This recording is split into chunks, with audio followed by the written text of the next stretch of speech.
My family has a bit of a military background. Even I was going to say my grandfather, it's my great-grandfather used to be in a Scottish regiment. This is obviously dating back a fair few years. And even my brother himself, he served in the Remy.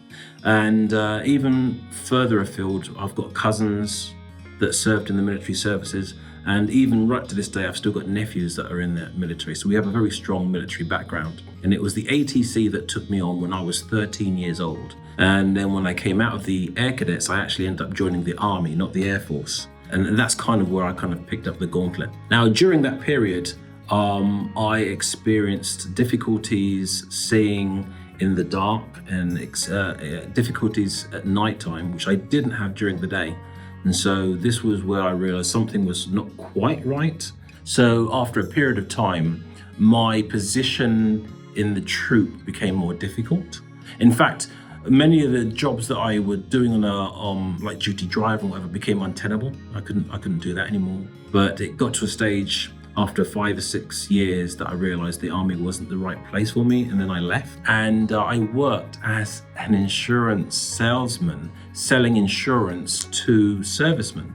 That all worked out quite well, but the ailment didn't change. The problems I had didn't change, they were still there. I was in a position where I didn't really want to talk about it. I try and hide it, or it'd be the last subject I'd bring up if I ever had to talk about anything. And then if someone else brought it up, I'd try and find an excuse for why these things were happening, because I didn't have an understanding. And that's when he said, look, you've got something called retinitis pigmentosa.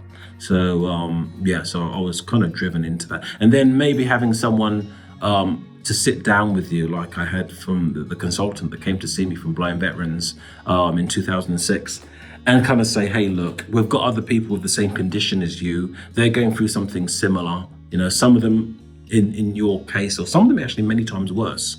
And they've all had positive outcomes. When the consultant came to see me that initial day, she looked around the flat that I was staying in and said, look, Roan, it's very dark in here. How are you coping? My response is naturally to say I'm doing the best I can. I think it's fine. Well, she'll say, no, I think you can do a bit more. So for example, you say in your front door, you've got a solid wood door. If you had a glass door, for example, they'll let a lot of light into the flat. It'd be a lot brighter and easier for you to maneuver around. And I've got to admit, I didn't say it to her then, but every time I went around that corner, I used to knock my shoulder or hit my shin or kick the skirting board or whatever it was. And so over a period of months, she helped me get my flat set up. I have been on numerous courses with Blind Veterans, so I've always had an interest with computers, and I wasn't particularly good with them, but I needed help beyond that of maybe a normal person who can see the screen adequately. For me, that was a bit of a challenge, and Blind Veterans brought me in on a course, a tech week. In fact, I've done many tech weeks with Blind Veterans. It started off with stuff as simple as basic keyboarding, and then moving on to more technical stuff. Also, they give me opportunities on the working side of things. So if there's a particular area that I'm interested in as far as work is concerned, obviously Tech Week. And there are other areas as well where the charity will either set up courses, or they've had courses that have already been set up and they'll invite you to come and involve yourself in them as well. So they're supportive in many different areas.